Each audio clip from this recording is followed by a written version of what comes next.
Good morning, good afternoon, good evening, everyone. My name is Janet Glover Kirkfleet, um, and I just want to say thank you for all of you being here. This has been an amazing conference, and I am humbled and also intimidated by being the chair of the last session. Um, so Again, my name is Janet, and I am a licensed therapist in Baltimore, Maryland, working with workplace bully targets. I'm also a career coach, and I'm a beginning researcher. I will be entering a doctoral program in organizational leadership at the University of Maryland Eastern Shore next month. So right now, the comments that I'm going to make are very much from a practitioner lens. And with me is Sonia Pitts, and I'm going to let her introduce herself. Good afternoon, evening, and to all who are here participating. My name is Sonia, and I have been someone who's been collaborating with Janet for I think we're almost at 10 years. We're getting close. We're getting close. Since 2018. I am a former bully target. I worked in the federal government for about 28 years and was subjected to someone who looked like me, was the same age as me, but was a manager who had pretty much been leaf blown into our organization because she was an issue and a problem elsewhere. So our office inherited this new manager, and I became her easiest target. Along the way, I didn't know I was being targeted, at least for some time. But 9 months later, I was diagnosed with early stage breast cancer. I had no previous signs, no previous benchmarks of breast cancer, but I did show signs over that 9 months of what was very newly diagnosed anxiety and major depression. It gotten to the point where I was afraid to go to work, couldn't get out of bed. My children would find me in the same place that they left me when they went to school and came home from the day. And their conversations were pretty much, did that lady bother you again today? So I knew that my family was starting to see it. They were starting to be affected. And it took about 2 years for me to get out of that situation. But I had to involuntarily resign from a almost 30-year federal career. Yeah, yeah. Thank you. So here's why we're here.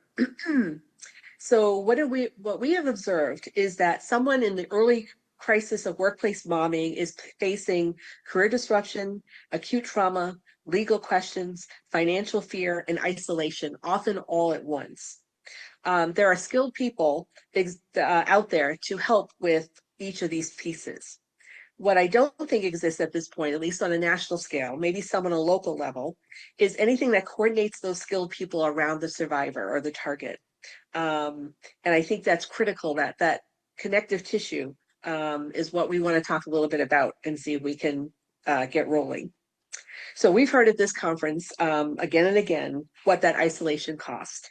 Dr. Shalcross put it bluntly. I loved when she said organizations have perfect policies and putrid practices.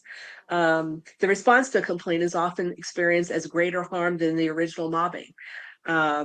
Several speakers named what the deeper harm can become, not just PTSD, but moral injury. The wound of being betrayed by an institution you believed in. That's the injury that the injury is a coordinated early response is something that we're trying to prevent. And Dr. Flynn gave us the timeline. She mapped the life cycle of her target and called that point the moment of truth. And that, I think, at the moment of truth is where somebody really needs to be surrounded by support. Like Dr. Flynn, people have to be their own guide because, as she said, there was nobody else to ask, or she didn't know who to ask. And I think that's the gap in one sentence. It's why the timing of help, not just his existence, is everything. I believe we have so many advocates in this arena because we don't have the coordination that we need. I have a therapy client now in Baltimore who sought out Jesse Eden Brown in Washington State after he'd done some research after being bullied at a major institution in Baltimore. He needed therapy, and Jesse contacted the one therapist she knew in Baltimore, me, to refer him to because I just happened to meet Jesse at a Workplace Bullying Institute training in 2019 in San Francisco.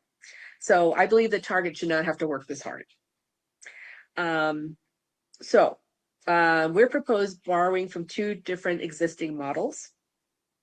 RAIN, which is a network of people helping people who have been raped or victims of incest.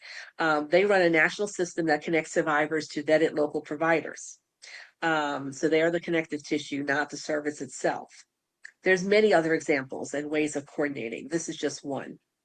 And as I mentioned in my abstract, dialogic practice is a skilled group crisis response used in mental health that's built on immediate response and bringing several voices to the table at once, providing transparency and really sitting with the pain and uncertainty.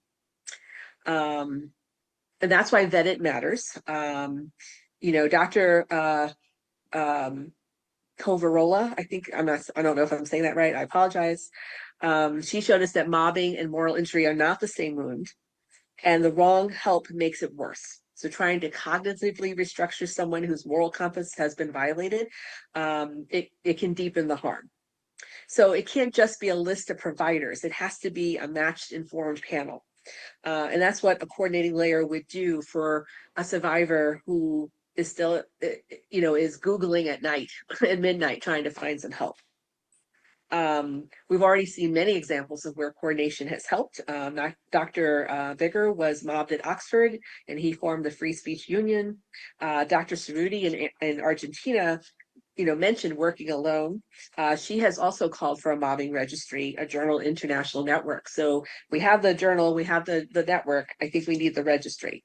So I also want to point out, I want to be very precise about what I'm arguing for, because as a therapist, I'd resist anything that sounds like we're rushing a traumatized person. That's not what I'm looking for. I know that healing takes time. Trauma doesn't obey a schedule. Moral injury, at least at all. So that's not what the coordination that I'm suggesting is about. It's not about speeding up recovery. It's about shortening the time the target spends alone and lost before skilled help begins. So early access, not early healing. We get the right people around the survivor at the moment of truth. And what happens after that has to unfold at its own pace. Again, we don't have a shortage of help. I have a list that's like 50 pages of people already working in this arena. So therapists, lawyers, coaches, advocates, researchers. I think all of you are on my list. The expertise is abundant. It's just we need to coordinate it. We don't want targets in crisis to be searching and feeling alone. I'm hoping that the list that I have can be the seed of something, maybe a shared registry, points of contact, maybe even a hotline. So I'm just asking whether we, as WARM, as an organization, with all of you who have attended this conference, can already make what exists easier and findable. So we don't have a hardcore plan to offer. We just wanted to offer this up for a discussion, and to really think about whether this could work, whether there could be a small version. I heard Dr. Ming say that they're working to establish an institute. Maybe this is something that could be a part of that institute. Yeah, so I'm going to open it up to discussion, but I'm going to ask Sandra a question first. So Sandra, what were some of the things that were helpful for you? And what were some of the things that you felt like were missing when you were first figuring out that you were being mobbed and bullied? What was there that worked, and what was missing in those early days? So my biggest advocate was my primary physician. She was probably the very first person who noticed something was wrong, because there was a point where I was in the doctor every 2 weeks, and she was, by the fifth visit, she stopped me. She says, "Okay, what's going on?" She's like, "I know you and I know you well. She'd been my primary for a number of years." And I just broke down in her office and said, "I'm being harassed and bullied at work and I don't know what to do about it."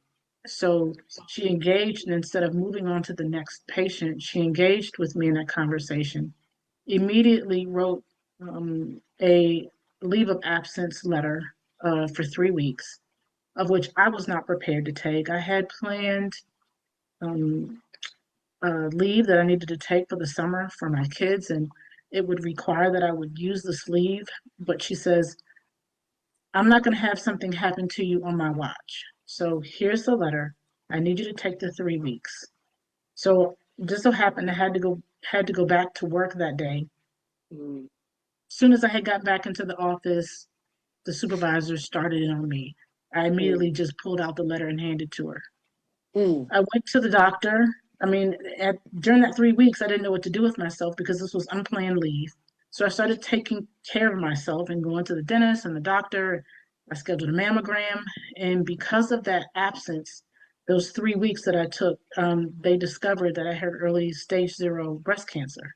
Had it not been for my primary physician taking the lead, knowing who I am as a person and paying close attention, taking the initiative to write me out for those 3 weeks, there's no telling how long the rest could have spread with me not knowing, but afraid to take doctor's appointments because I was already being targeted. So my first line of defense was definitely my primary physician. Um, my parents were supportive, but of course they didn't know what to do. They had been longtime government employees. My husband thought that it was just me not wanting to get along with my supervisor. My supervisor was also African American female, and he thought it was just the two of us just kind of going at it, and me not being respectful of authority, which wasn't the case at all. So it took probably about a good 6 months for him to finally realize that, oh my gosh, this is something that's really happening to you. But I would beg mhm, him, like, you need to hear me. Um, so even at home, I wasn't getting the support that I needed, not to his fault. He just thought that it was something I wasn't doing at work that I could have done better. Um, I think I drained my savings, hiring mm, federal attorneys. mm, They were helpful, but they were at $450 an hour. And I was using a very high powered federal attorney to as a therapist. I mm, started going to therapy, but no one was trauma informed about workplace bullying. But what I started to do was to help the therapist and describe it. This is just like domestic violence. As I started to do the research, it was literally the same thing. mm, So I was able to help the therapist at least understand what it was like, but I just physically wasn't being abused. So just off the top of my head, those are kind of those individuals that helped. But what was mhm, missing is there really wasn't a place to go. You couldn't go to EAP, there really wasn't anybody in the office to go to. All of my coworkers turned on me. And these are mm, people who I've known years prior to this supervisor who I got along with great. But she was able to manipulate them, promise them promotions, promise them awards, cash awards.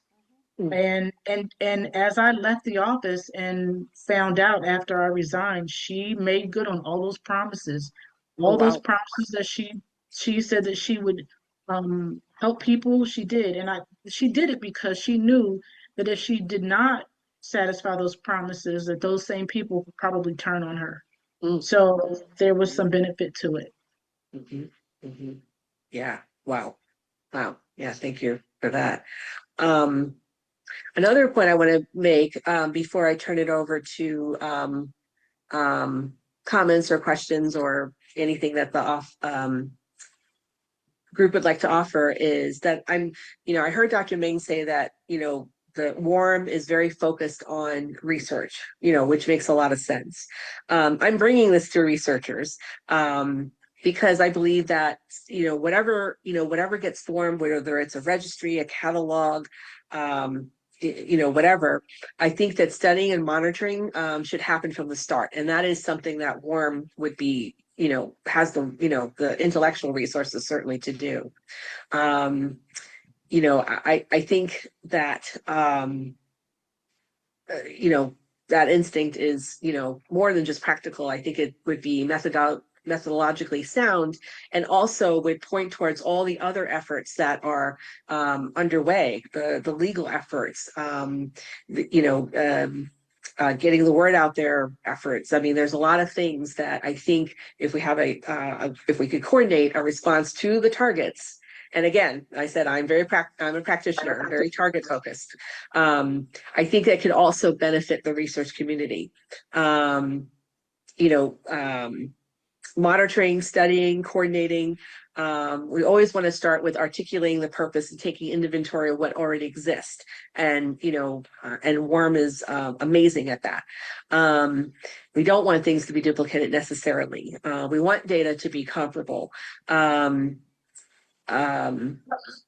I think our resource catalog would be, of some kind, would be very helpful. And I think a case or an incident registry would provide structured records of mobbing cases. And also a provider database would help people not to be lost.